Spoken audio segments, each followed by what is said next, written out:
Olá, como vocês estão? Graça e paz. Sejam mais uma vez bem-vindos ao nosso devocional em família. Dessa vez para meditarmos sobre a generosidade de Deus sobre a nossa vida. Eu quero convidar você a ler comigo um texto que está na segunda carta de Paulo aos Coríntios, capítulo 9, a partir do versículo 6 até o 10, que diz assim: Isto afirmo, aquele que semeia pouco também colherá pouco, e o que semeia com fartura também colherá com fartura. E o que semeia com fartura colherá com fartura. Cada um contribua segundo tiver proposto no coração, não com tristeza ou por necessidade, porque Deus ama quem dá com alegria. Deus pode tornar, preste atenção, Deus pode tornar abundante em vocês toda a graça, a fim de que, tendo sempre em tudo ampla suficiência, vocês sejam abundantes em toda boa obra, como também está escrito: distribuiu, deu aos pobres, a sua justiça permanece para sempre. E Deus que dá semente ao que semeia e pão para alimento, também suprirá e aumentará as sementes e multiplicará os frutos da justiça de vocês. Irmãos, o apóstolo Paulo está escrevendo à igreja de Corinto e aqui a partir do capítulo 7, Paulo começa a expressar uma profunda alegria que ele sente pelo desenvolvimento do evangelho naqueles irmãos. Ele recebe notícias, ele provavelmente está na cidade de Éfeso escrevendo para eles, pretende retornar a vê-los.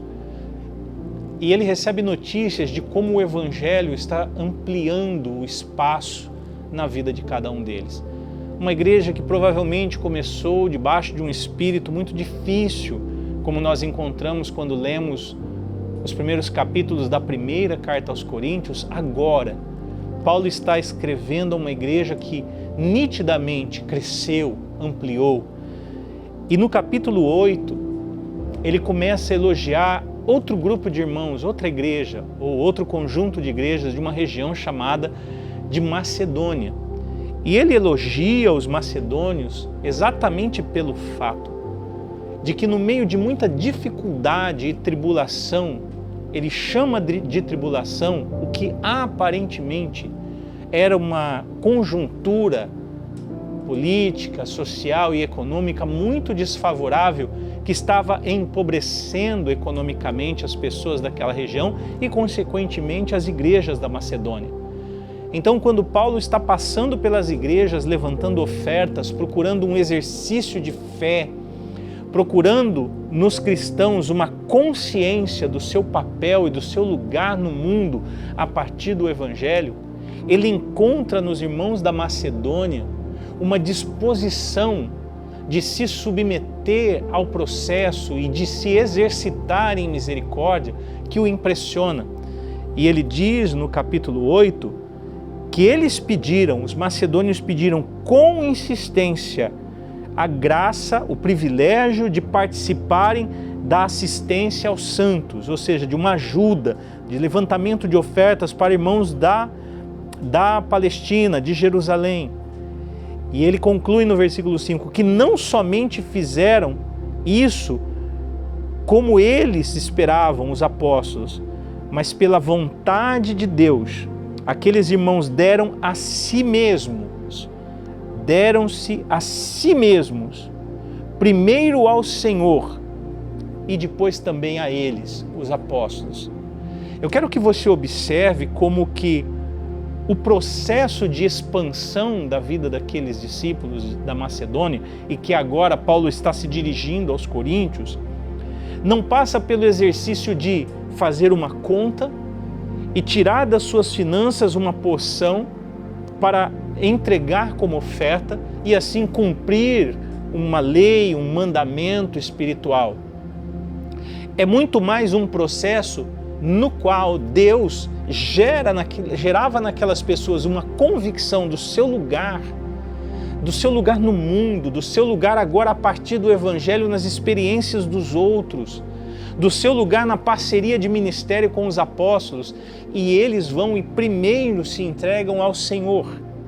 Esse entregar-se ao Senhor conta para nós que o que está em jogo, o que estava em jogo na vida daqueles discípulos não era a quantidade de dinheiro que eles iriam doar e nem a decisão de participar ou não de uma campanha para auxiliar pessoas muito necessitadas, mas sim o entrar em um lugar de convicção de que a sua realidade mudou, de quem eles eram mudou, e assim poderem se exercitar num processo que os inseria em um movimento do Espírito Santo. Quando nós lemos o capítulo 12 do Evangelho de Marcos, e o Senhor Jesus ali conta a parábola de um homem muito rico que acumulou riquezas e disse: bem está minha alma, o que você tem será para muitos anos, come, bebe e folga. O Senhor chama a atenção sobre aquela postura daquele homem fictício, que poderia ser qualquer um de nós, dizendo que a vida de uma pessoa, ela não significa, ela não está representada naquilo que a pessoa tem. Ou seja, a vida de alguém é muito mais do que o produto daquilo que ela produz materialmente. Mas o Senhor Jesus está dizendo isso porque não raramente nós confundimos quem nós somos com o nosso lugar no mundo, nosso lugar social, quem nós somos com aquilo que nós temos ou a quantidade daquilo que nós temos em forma de recurso, de provisão, de riqueza material. E o Senhor Jesus diz que nós somos muito mais do que aquilo. Essa parece ser uma realidade dada, mas não raramente muitos de nós nos limitamos por uma percepção equivocada de quem nós somos a partir do nosso lugar, no nosso lugar social, daquilo que dizem sobre nós, do que nós temos ou do que nós temos, e isso pode gerar em nós uma compreensão ainda mais equivocada de que se nós aumentarmos o que nós temos, nós seremos pessoas melhores.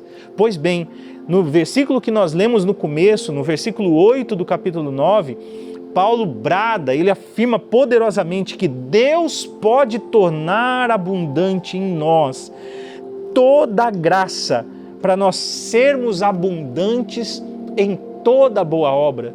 Há uma expansão que Deus quer fazer em mim e em você, que não passa inicialmente pela expansão da nossa condição social, mas passa sim pela expansão da nossa compreensão do lugar dele em nossa vida, do propósito que envolve tudo aquilo que nós somos e tudo aquilo que nós temos. Então eu quero entender por essa realidade que quando os macedônios entenderam o seu lugar em Deus, eles automaticamente se inseriram em um processo de partilha que fez com que eles transbordassem. Não é sobre o quanto eles deram, se eles deram mais do que outros ou não, mas do que aquilo mudou na vida deles. A generosidade de Deus parece estar buscando por pessoas que entendam verdadeiramente o que Ele quer fazer neles, para então transbordar através deles as boas obras.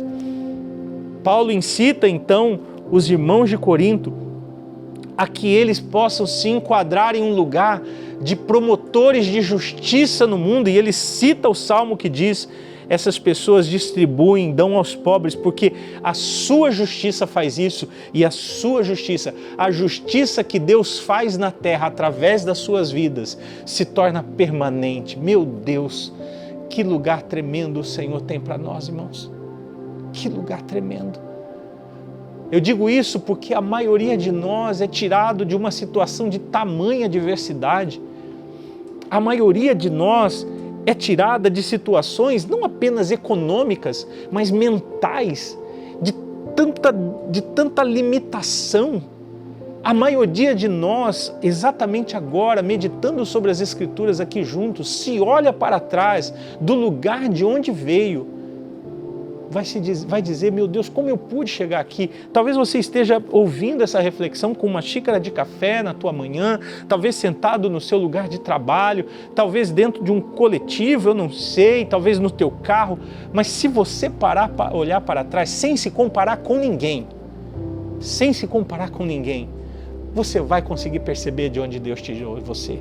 Quando o rei Davi, ele quis construir um templo para o Senhor, porque ele tinha construído um palácio para ele, mas ele lembrou que a Arca da Aliança, o símbolo da presença de Deus, ainda estava numa tenda feita de couro de animais, algo simples demais comparado com o que ele, rei, instituído por Deus, tinha agora.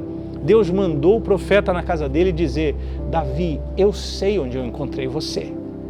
Eu encontrei você lá no curral das ovelhas. Seu pai não ligava para você, seus irmãos não davam nada para você, sua família era desprezada, mas eu olhei dentro de você e tinha um rei dentro de você. E eu vi o meu rei dentro de você, quando você era um garoto desprezado. E agora você está aqui. Meus irmãos, minhas irmãs, não é diferente com nenhum de nós. Olhem onde Deus nos achou. E onde Ele está nos colocando. Há uma generosidade tão grande de Deus sobre a nossa vida. Talvez você tenha encontrado, alguém que está me ouvindo hoje, tenha encontrado o Senhor Jesus há pouco tempo e ainda esteja se desvencilhando das mazelas de uma vida que está ficando para trás. Pois eu digo a você, meu irmão, minha irmã, aquiete o seu coração, porque você não tem noção da generosidade de Deus sobre a sua vida e para onde Ele está levando você. Mas não ouça isso apenas a respeito das suas condições de vida. Não ouça isso a respeito da casa que você mora e da que você vai morar, de como você viveu a infância, de como será a infância dos seus filhos, porque isso, com certeza, irá melhorar e melhorar muito. Mas não é sobre isso. A sua vida não consiste naquilo que você possui. Ela consiste em quem você está sendo transformado por causa dos propósitos que esperam por você. O clamor de Paulo sobre os coríntios não era só por causa de um levantamento de oferta, era por causa de um lugar que precisava ser ocupado. Uma igreja que se entendia em um lugar de transformação de realidades. E isso passava pela transformação de cada um deles. Nesses dias, assim como a igreja de Corinto, nós como igreja estamos sendo transformados. Nossa mente está sendo mudada. O Senhor está nos chamando a olharmos para o nosso caminho e dizendo, vejam o que eu fiz com você. Foi tudo para você chegar a esse tempo, por causa daquilo que eu quero fazer em vocês e através de vocês. Eu quero derramar em vocês a minha generosidade, expandir você, expandir sua casa, para que eu possa usar vocês, para que a minha justiça alcance muitas pessoas. Que cada um de nós possa ser essa resposta de Deus. Que você possa no seu coração receber essa generosidade do Deus Altíssimo e deixar Ele alargar as estacas da tua habitação e fazer você uma casa ampla, um lugar de muitos recursos para esse tempo, em nome de Jesus. Eu abençoo você, que você e sua casa sejam uma casa, uma habitação ampla para a generosidade do Deus Todo-Poderoso. E que através de você e através de todos nós, o Senhor alcance o nosso tempo com a sua bondade e a sua misericórdia, em nome de Jesus. Deus abençoe sua vida. Continue firme na presença de Deus.